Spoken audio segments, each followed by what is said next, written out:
acesta trebuie să fie cel mai frumos No Man's Land în care am fost vreodată și în care vom fi vreodată probabil. Era un checkpoint aici la care noi ne-am oprit. Tocmai erau să tragă cu pușca după noi. Am ajuns la 4260.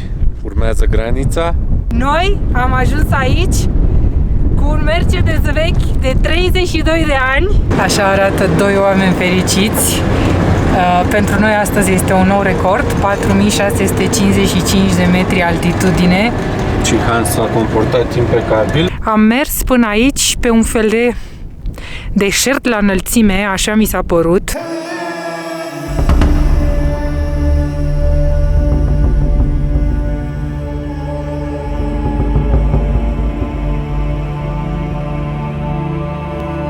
Salutare tuturor și bun venit pe canalul nostru de YouTube. Noi suntem Dana și Claudiu și împreună cu Mercedesul nostru T1, pe nume Hans, am plecat către est pe drumul mătăsii. Apasă butonul abonare și vino cu noi în această călătorie epică.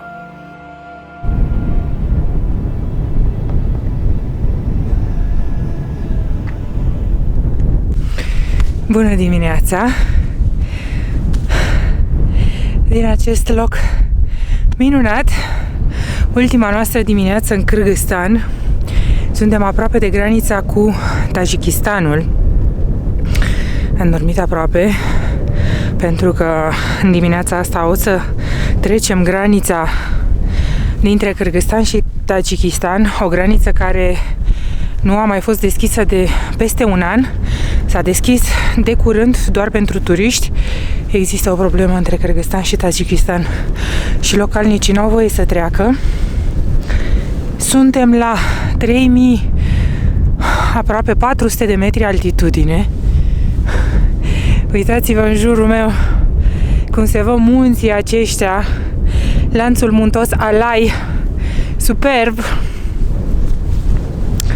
Claudiu acolo în spate pornește mașina. E foarte frig de câteva zile, de fapt de 2 zile. Bate un vânt rece și se simte ca toamnă.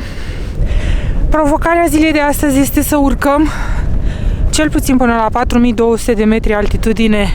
Aceasta este altitudinea la care se află punctul de trecere al frontierei între Kârgâzstan și Tajikistan.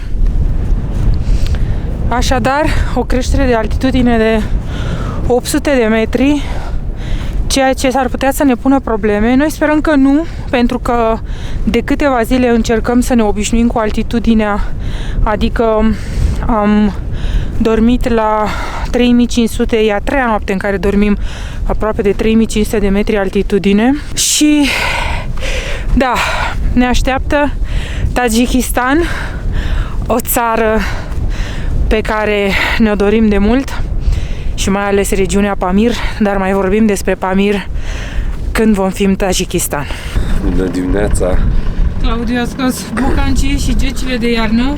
Ne pregătim pentru Tajikistan, pentru Pamir Highway. Da, sincer, cred că va fi destul de frig și în curând Tajikistan.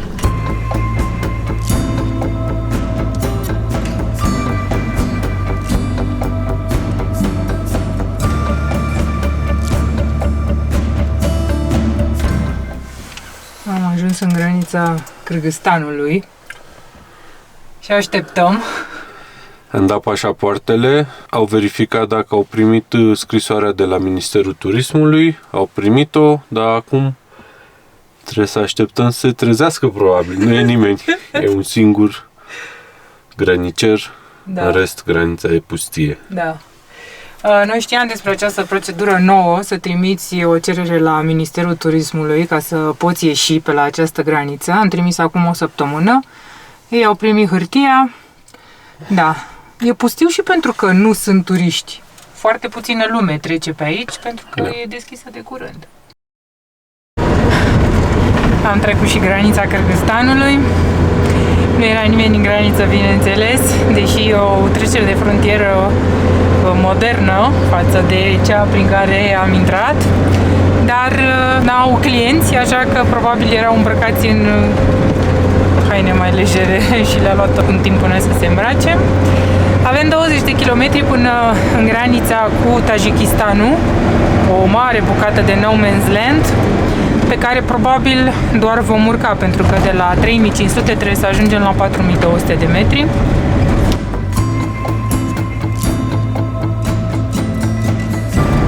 Acesta trebuie să fie cel mai frumos no man's land în care am fost vreodată și în care vom fi vreodată probabil. Arată ca o carte poștală. În fața noastră avem piscurile înalte de 7000 de metri ale lanțului muntos Alai, înzăpezite, albia de râu, absolut minunat. Vezi? A mai rămas o bucățică de drum. Pe mijlocul râului, parcă așa și e drumul.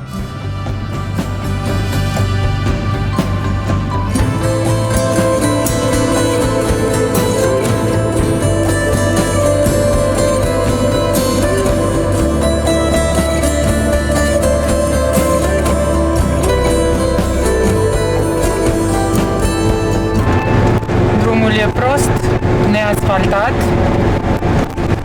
Suntem la 3700. La ce te așteptai? Nu mă așteptam la nimic.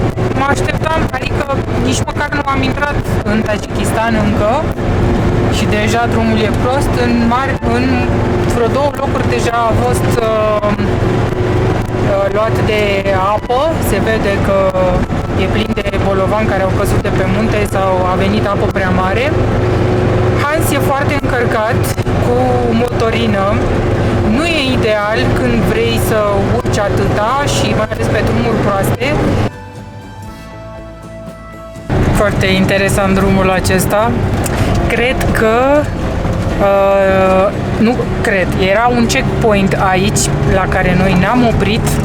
Tocmai erau să tragă cu pușca după noi. Nu prea erau nici ei pregătiți să tragă cineva, în papuci și în training, doi dintre grăniceri.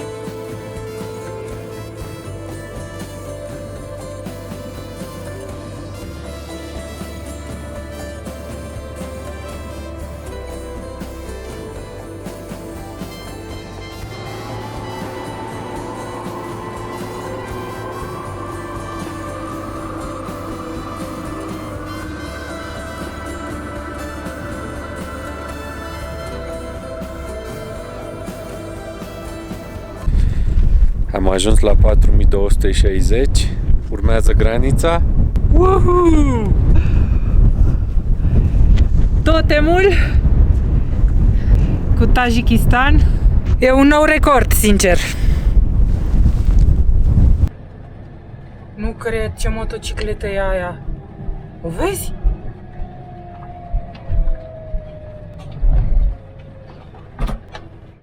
Bun venit în Tajikistan! Ce vedeți în spatele meu este primul sat din Tajikistan. Se numește Karakol, la fel ca și lacul din spatele meu. Suntem la 4100 de metri altitudine și la 50 de kilometri departare de graniță. Și motivul pentru care n-am mai spus nimic până acum este că a trebuit să luăm 4 grăniceri din graniță până aici și credeți-ne, acesta n-a fost un lucru ușor pentru noi, pentru că, așa cum spuneam azi dimineață, Hans este deja foarte încărcat.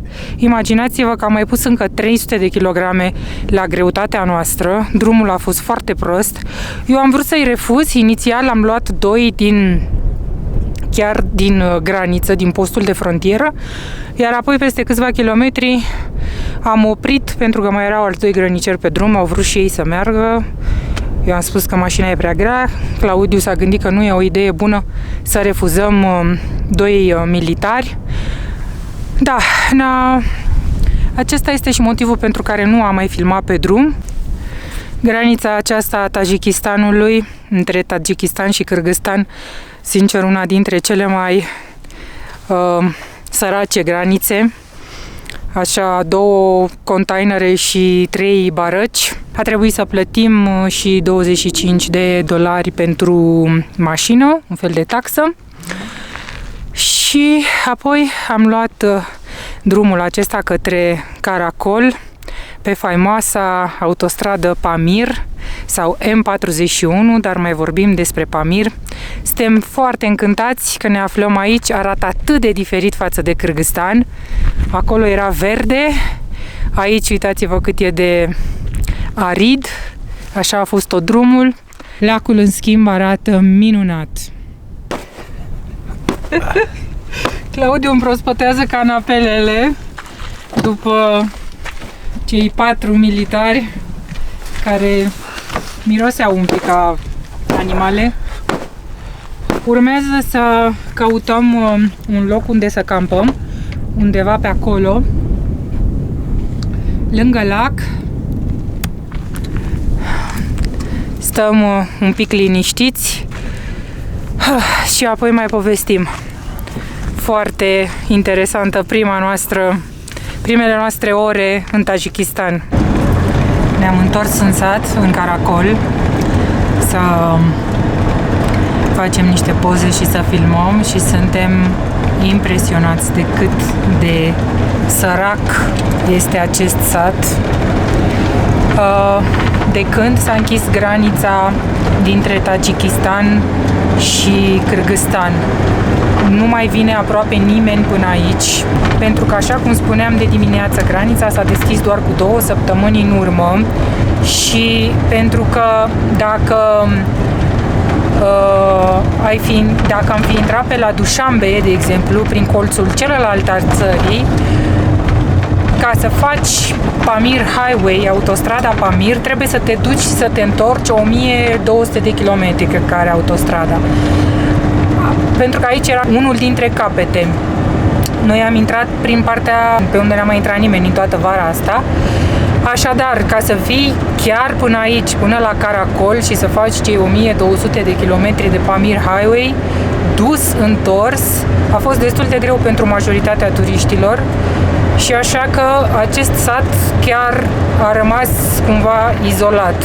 Case sărăcăcioase, în majoritate fără acoperiș, au doar câteva pompe de apă în mijlocul ulițelor. Cred că este un magazin acolo și cam atât. Imaginați-vă că aici sunt 4100 de metri altitudine, până și chiar și vara vârfurile munților sunt încă înzăpezite.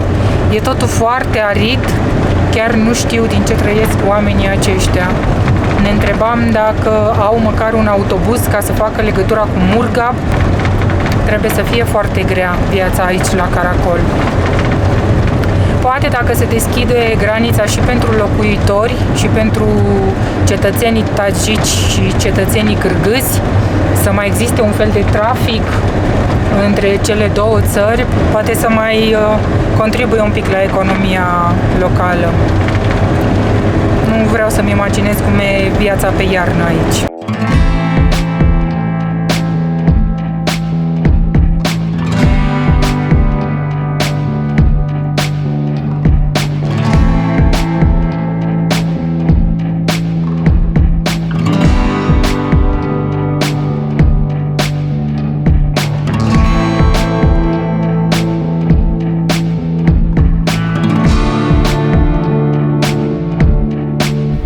Ne-am oprit aici, deasupra lacului Caracol. N-am vrut să mergem mai aproape de lac pentru că e foarte vântos și cu cât te apropii de lac, cu atât e mai vânt. Stăm așa un pic mai departe. Oricum, presupun că o să intrăm în mașină destul de vreme, având în vedere că aici vine frigul foarte repede, foarte devreme. Am mers până aici pe un fel de deșert la înălțime, așa mi s-a părut. Drumul a fost foarte bun, numai că în jurul nostru acești munți și niciun fel de vegetație. Chiar mi s-a părut că sunt într-un deșert la înălțime. Foarte, foarte interesant peisajul de pe Pamir. Mi se pare foarte dur și impresionant. Am găsit o balegă de iaht, de cal, nu știm de ce e. Bineînțeles, e foarte uscată, dar vrem să facem un experiment, să vedem dacă ia foc. Pentru că, știți, aici locuitorii se încălzesc cu acele... Ca niște brichete făcute din balegă. Da, le-am văzut și în caracol și uite că începe să ia foc. Mă întreb cu ce o aprind, că nu e mare lucru cu care ai putea să o aprinzi. Poate cu, nu știu, ierburile ăștia mici de pe aici, cu tufele astea. A luat foc. Când sufli în ea se vede că arde ca un cărbune. Arde, da. A început să ardă. Am văzut această metodă de a te încălzi încă din Turcia, dacă ți amintești. Da. În zonele uscate. În Turcia, în Georgia, chiar și în Georgia am văzut. Am văzut în Georgia? Nu mi-amintesc. Partea de munte pe unde am intrat sus, în satele alea care arătau ca de stepă. Singura resursă, de altfel, la îndemână. Trebuie să scoatem sacii de dormit, pentru că... Că este răcoare. Dar de ce? Ce nu ne merge nouă? Merge încălzirea pentru că suntem la 4000 de metri. Da, și Oricum la mai mult de 2000 nu merge. Exact. Bate un vânt atât de puternic încât nu putem să stăm prea mult afară. O să intrăm înăuntru. Obosim foarte ușor la altitudinea aceasta. E suficient să faci cel mai mic efort ca să simți că nu mai ai respirație. Noi am încercat să ne obișnuim cât de cât cu altitudinea, în sensul că în ultimele 3 nopți am dormit la 3500 de metri altitudine. Ideal este să dormi la nu mai mult de 500 de metri decât ai dormit noaptea trecută. Pentru noi în noaptea asta va fi mai mult. Să sperăm că vom fi ok. Bună dimineața! De aici, de la 4000 de metri, e un pic greu și să respiri. Acum o să îl pornim pe Hans. Nu este frig afară, dar peste noapte a fost destul de răcoare și cu altitudinea să vedem cum pornește. Da. Neața. Să mai spunem că este o provocare și pentru Hans, nu numai pentru noi. O mașină pe motorină, la asemenea altitudine. Suntem curioși să vedem. Hai! O să scoată fum.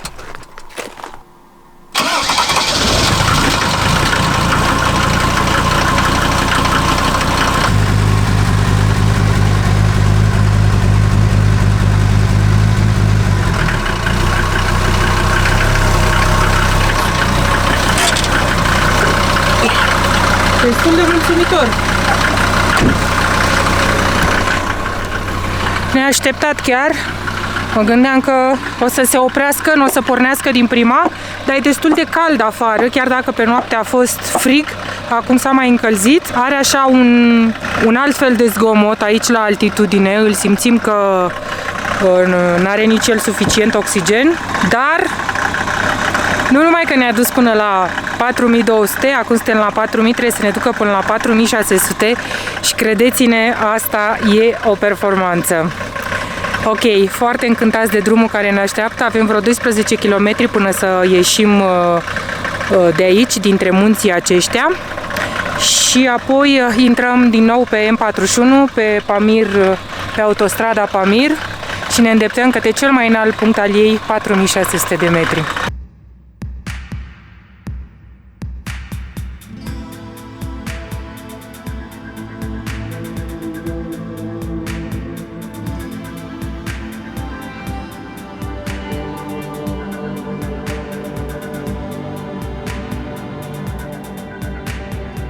Am intrat din nou pe M41 sau autostrada Pamir.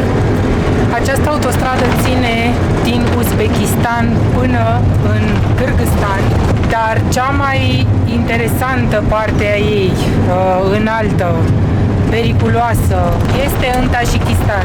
Noi o să mergem de aici, de la intrarea în țară, dinspre Kârgâzstan, până la Dushanbe, pe Pamir Highway și o să parcurgem aproximativ 1100-1200 de kilometri. O să mai facem și stânga-dreapta. O să mai facem și stânga-dreapta, da, o să mergem pe Wakhan Valley, poate pe Bartang Valley. Denumirea M41 vine din epoca Uniunii Sovietice, ei au denumit-o așa, au și construit o parte din ea, dar Pamir Highway nu este o stradă nouă, face parte din celebra rută comercială Drumul Mătăsii. Se presupune că pe aici a venit însuși Marco Polo și pentru că este atât de spectaculoasă și pe unele părți chiar peliculoasă, este motivul pentru care o mulțime de călători aleg Tajikistan și noi la fel. Cred că va fi cea mai frumoasă sau cea mai specială regiune în care vom fi fost în această călătorie, regiunea munților Pamir sau regiunea autonomă Badakhshanul de Munte sau pe scurt Gebao.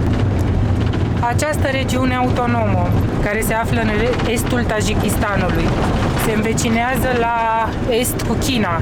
Noi acum mergem paralel cu China încă de când am intrat în țară. Și la sud cu Afganistanul. O să trecem și noi pe lângă granița Afganistanului. Constituie 45% din suprafața țării și doar 2% din populația țării trăiește aici. De asemenea, locuitorii acestei regiuni autonome nu sunt tajici, ei sunt pamirezi. Noi suntem în regiunea denumită Pamir, iar cei care locuiesc aici au o cultură aparte, limbi diferite, pentru că fiecare sat aparent are un alt dialect și e posibil să nu se înțeleagă între ei. Așa că, da, cum spuneam, una dintre cele mai interesante și deosebite regiuni ale lumii, Pamir, aflată la o așa altitudine mare, oamenii trăiesc izolați, de aceea e absolut incredibil faptul că suntem aici și pentru noi e un vis devenit realitate. Acesta este un caravanserai de pe drumul Mătăsii. Nu a rămas mare lucru din el. De aici asfaltul s-a terminat și șoseaua arată așa, cu aceste denivelări pe care nu știu cum să le numesc în română, în engleză se numesc corrugations și care sunt foarte periculoase pentru mașină, pentru că creează aceste trepidații care ne deplasează totul înăuntru și care nu fac bine arcurilor noastre, dar nu avem încotro. Trebuie să mergem încet și asta vom face.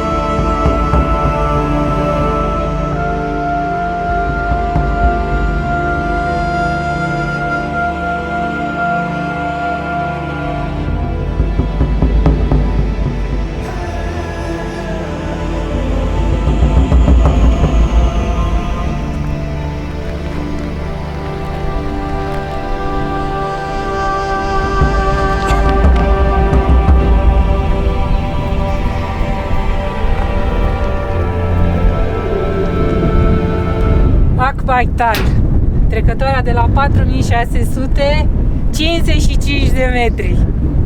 Noi am ajuns aici cu un Mercedes vechi de 32 de ani și da, suntem cei mai tari. Nu prea scrie.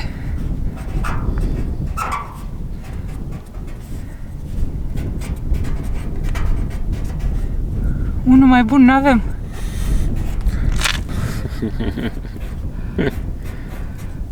Nici marker n-avem ca lumea. Noi suntem ăștia.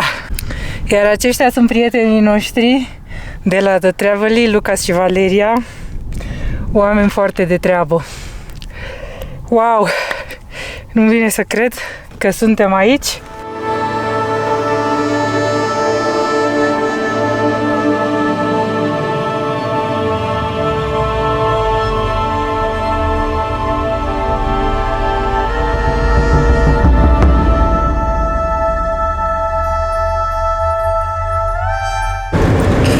Așa arată doi oameni fericiți. Pentru noi astăzi este un nou record, 4655 de metri altitudine. Și Hans s-a comportat impecabil, a urcat încet, a urcat fără probleme. Da, ca de obicei, treapta întâi, dar el merge. Oricum, am crezut că o să fie mai greu, sincer, că poate o să se oprească, dar n-a avut nicio problemă. Nici la pornire, nici de dimineață, nici acum, că am mai oprit mașina și am mai făcut poze și chiar n-a avut nicio problemă. Bravo, Hans! Și bravo nouă!